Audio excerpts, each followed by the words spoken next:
ஆயிஷா ரலியல்லாஹு சொல்றாங்க, கதீஜா ரலியல்லாஹு அன்ஹாவோடு வாழும் பொழுது நபியவர்கள் இரண்டாவது திருமணம் செய்யவே இல்லை, தனியாக அவரோடு மாத்திரம்தான் வாழ்ந்தார்கள் மௌத் வரைக்கும். ஆர்டர்த்தாலும் இது கதீஜாவுடைய ரிலேட்டிவ் உறவினர்களுக்கு அனுப்புங்கள், கதீஜாவுடைய நண்பிகளுக்கு அனுப்புங்கள் என்று அடிக்கடி பங்கு போடுவார்கள். அடிக்கடி கதீஜா ரலியல்லாஹு அன்ஹா பற்றி பேசும் பொழுது நான் ரோசப்பட்டு, என்ன இது எப்பொழுது பார்த்தாலும் கதீஜா கதீஜா கதீஜா, உங்களுக்கு தானே சிறந்த பெண்களை எல்லாம் தந்திருக்கிறான் என்று ரோசத்தால் சொன்னேன். உங்களை கன்னி பெண்ணாக என்னை தந்திருக்கிறான், ஒரு விதவை பெண், ஒரு மூத்த பெண் என்று சொன்னேன்.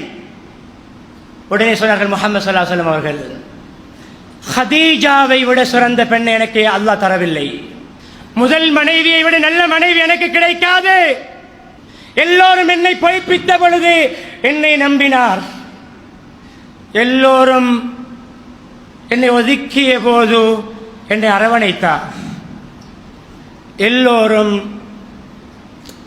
எனக்கு துன்புறுத்திய போது எனக்கு ஆதரவாக இருந்தார். எனக்கு கதீஜாவின் மூலம்தான் குழந்தை பாக்கியமும் கிடைத்தது. மனைவிமார்களில் அவர்கள் மாத்திரம். அடிமை பெண்ணாக வந்த மாரியா கிபித்தியா ரலியல்லாஹு அன்ஹாவுக்கு கிடைத்தது குழந்தை பாக்கியம். அன்பானவர்களே, நன்றி உணர்வு. மனைவிக்கு கணவன், கணவனுக்கு மனைவி நன்றி கெட்டவராக இருக்கிறோமா? மைனஸை தானே, குறையைத்தானே பார்க்கிறோம். ஒரு குறையை கண்டு ஒதுக்குகிறோமே. 99 நலவுகள் மனைவியில் இருக்கும் பொழுது ஒன்றை கண்டு ஒதுக்குகிறோம். ஒரு சின்ன பிழைக்காக தராக்கென்று மொழிகிறோம். உன்னை விட்டால் எனக்கு எத்தனை பெண்கள் இருக்கிறார்கள் என்றெல்லாம் திமிரோடு பேசுகிறோம். மன்னிக்க வேண்டும். சொல்லிக் காட்ட வேண்டிய உதாரணங்கள் நாகரிகமாக. கதீஜாவை விட நல்ல பெண்ணை, சிறந்த பெண்ணை அல்லாஹ் எனக்கு தரவில்லை. கதீஜா ரலியல்லாஹு அன்ஹாவுடைய நலவுகளை சொன்னார்கள். இதே கதீஜா ரலியல்லாஹு அன்ஹா நபித்துவத்தின் முதல் நாள் இந்த பெண்ணுக்கு அல்லாஹ் கொடுத்த பாக்கியங்கள் ஒன்றுதான். ஒரு கேள்வியை நான் உங்களிடம் கேட்கிறேன்.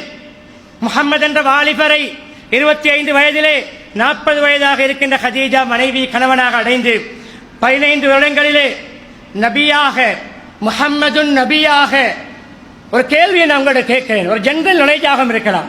இஸ்லாத்துடைய பொது கேள்வியில் ஒன்று என்ன தெரியுமா? நபியை சமூகத்தில் முதலாவது கண்டவர் யார்? முஹம்மது ஸல்லல்லாஹு அலைஹி வஸல்லம் அவர்களை நபியாக முதலாவது கண்டவர் யார்? இன்னும் ஒரு கேள்வி, முஹம்மது ஸல்லல்லாஹு அலைஹி வஸல்லம் அவர்கள் நபியாக முதலாவது சந்தித்தது யாரை? அன்பு மனைவி கதீஜா ரலியல்லாஹு அன்ஹா. உலகத்திலே முதலாவது நபியை நபியாக கண்டவர்கள்.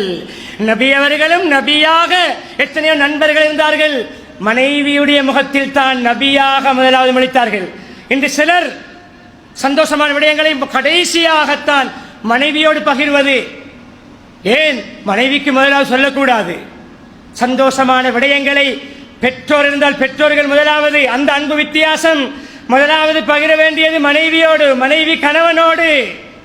நபிப்பட்டம் எப்படிப்பட்ட சந்தோஷமான நிகழ்வு! பகிர்ந்தது யாரோடு? மனைவியோடு. அவர்கள் தான் திடுக்கிட்டுக் கொண்டு பதறிக்கொண்டு ஓடி வரும் பொழுது போற்றுக்கள் போர்த்து சொல்லும் பொழுது போற்றிவிட்டு ஆறுதல் சொன்னார்கள்.